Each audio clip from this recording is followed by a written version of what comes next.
Well, Patrick, it's been a few weeks now since we last spoke. How have you been getting on? I've been doing good, Bob. I've been keeping extremely busy. All the challenges that everyone knows about that are of Macclesfield Town, also the challenges that everyone's got with COVID, that the wider football community have got. It means there's a ruck of work for us to do. But I'm working my way through it and I'm enjoying it, really enjoying it.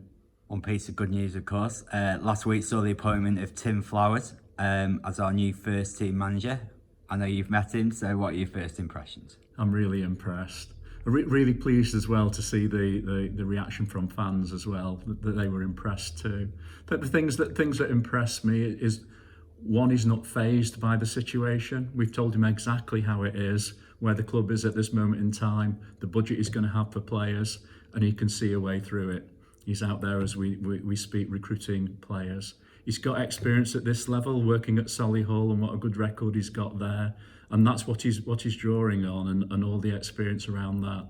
He doesn't talk greatly about the Premiership career and playing for England, not directly relevant here, but again, it means a hell of a lot to the fans, and he's going to be a strong appointment, and he can help take us forward. Tim's appointment certainly has provided many of us with it's a much needed glimmer of light, hasn't it, over the last few weeks? And I think it's understandable that some fans have become, let's say, a little bit frustrated over the course of the recent past, because like us, they care, don't they? Absolutely. The things that have been a challenge around this club, they've been challenges not for weeks or months, they've been challenges for some years. So that's not going to change overnight, is it?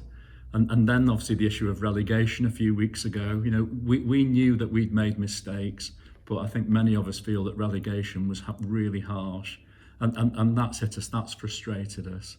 And people, encouraged by some of the progress of late, like recruiting Tim Flowers, but still big question marks hanging over the future of the club. And some people are going to struggle until they see that clarity about how we're going to take things forward. I understand that. I think what we have to do is do what we can in the immediate term to get ourselves geared up for next season. And that's what it's about now, isn't it? I guess it's about pushing on, not necessarily licking our wounds, but really pushing on and taking this club forward as best we can. Yeah, absolutely. We are a great club with a great history, aren't we? And we want to reconnect with that. It's time to do that, and we know what we need to do now to get ourselves back on the pitch, hopefully in October, competing in the National League. That's our focus at the moment. Well, Patrick, as you know, it may be Bank Holiday Monday, but it's a busy one for us. Yeah. Our next monthly update will be going out later on today, where we will genuinely give the fans all the information we can. But in terms of your own role, when we last spoke, you mentioned about all the work going into securing a training base. How is that progressing? Have we got anywhere lined up as yet? We have, and it's at Old Sager, and it's a really good training facility. Again, Tim Flowers came over and saw it on Thursday with Gary Wilde. Danny Whitaker's already seen it. They're really pleased with it. We've got 2 full-size grass pitches, 3 9x9s, got a really good 4G pitch, good facilities in terms of changing facilities, meeting rooms, all that kind of thing. We've got a really good facility, and we've got it at a really good price. And we've got a provider there in the Old Sager Sports Hub who are really pleased to have us there. We're using it in the mornings where it wasn't being strongly utilised. So they're really pleased to have us. They're very flexible. And certainly Tim Flowers said we can really use this asset. It's good it's next to Junction 16 of the motorway as well, because we'll be having players, no doubt, from the Midlands as well as from the North, and so it's quite easily accessible. So it's an example, isn't it? It's hopefully that's a really good deal at a good price, and we need loads of similar good deals if we're going to progress in the way that we want to going forward. And I know that for some fans, they would maybe look at it and say it's a training ground. But in terms of taking this club forward, how important is it that we do have somewhere such as the quality of that at Alsager as our base for the entire season? It's absolutely essential, isn't it? We're going to be playing Tuesday, Friday, twice a week. It's critical that they've got somewhere of quality where they can go and get the relevant training and all the things they need to do between those games, and that facility has got all that. It's going to help us attract good players as well. That when they see that, that'd be one of the good reasons for coming to Mactown. Now, I know I'm setting myself up a little bit with this next question because we need some players before we can start trading. But obviously, we have to plan.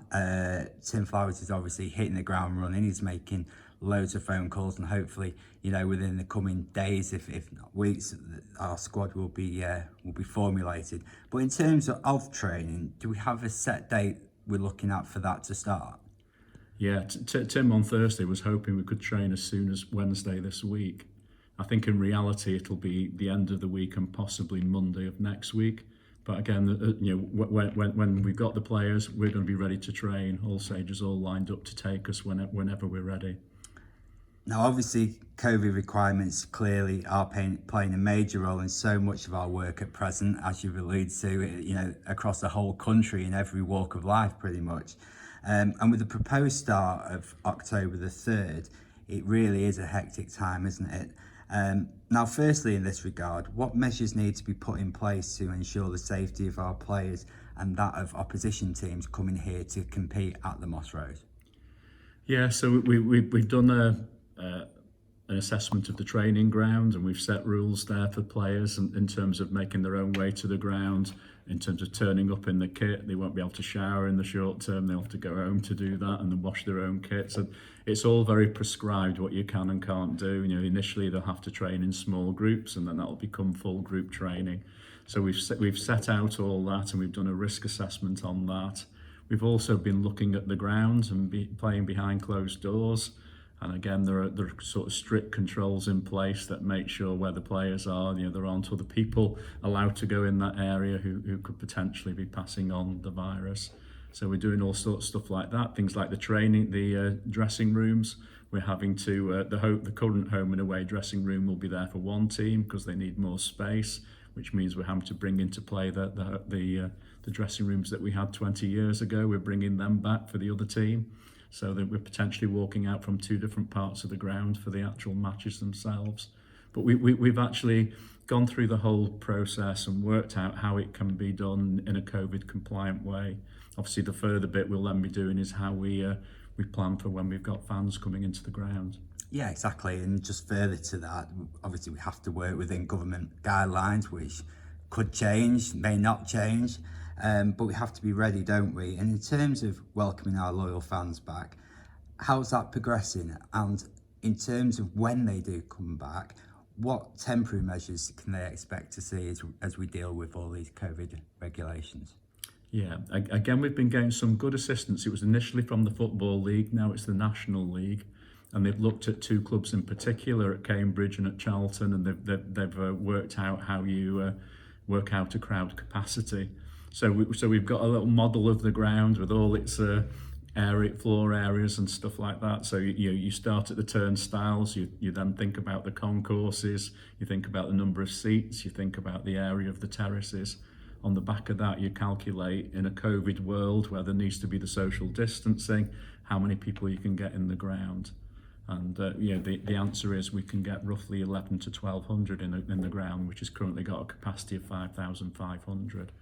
I think it's important to say to fans, so number one, we're going to go out of our way to make sure we get it right and people are safe. There'll be one-way systems as you come into the ground, and that'll be clearly explaining how you move around. So we want it to be safe. There'll be things like the seating.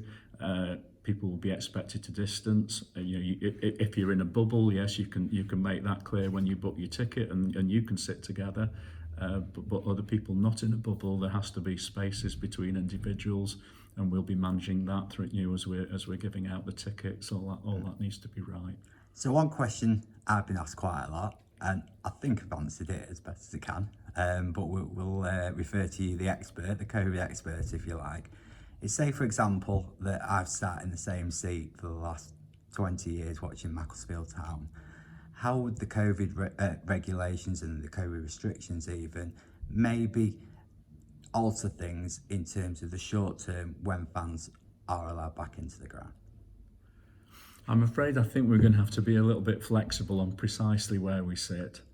What I'm really keen to do is make sure people get a good fan experience, and we're looking, for example, at the McElroy and the and Keith's Bar, and making sure we make best use of that, get people in there.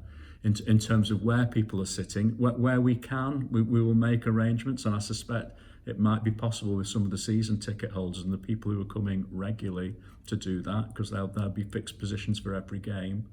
But then other people who are coming, to individual matches, there'll have to be some serious flexibility really about where those people sit from one game to the next. I guess in these uncharted times, if you like, it's more a point of getting fans into the ground so that they can come and watch the team, and slowly but surely, fingers crossed, things will develop back to what is a new normality, isn't it? Yeah, I think so. I think the arrangements we're putting in place now are going to be for the whole of next season. I'm pretty sure that'll be the case, and there's a risk, isn't it? It'll be into the season after. But yeah, we'll be making sure it's not just, we'll be giving people the best possible experience. Those 1,100 people, we'll be looking to make sure that there's good support for those people.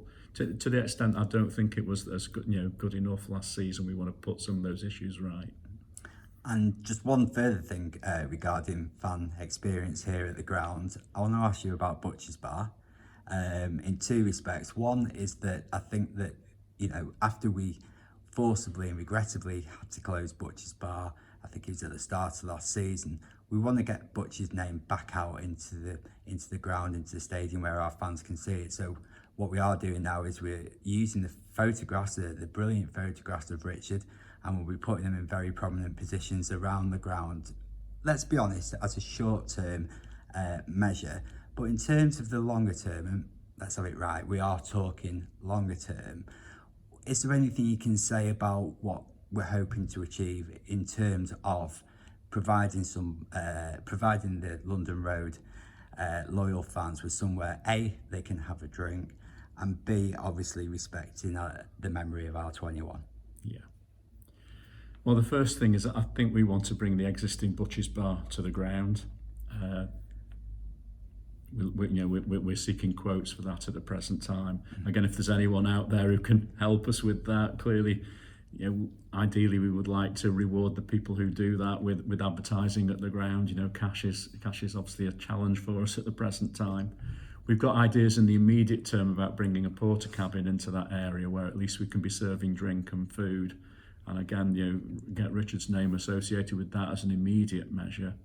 And that would be important over that side of the ground, that people do have a facility which they just didn't have last season.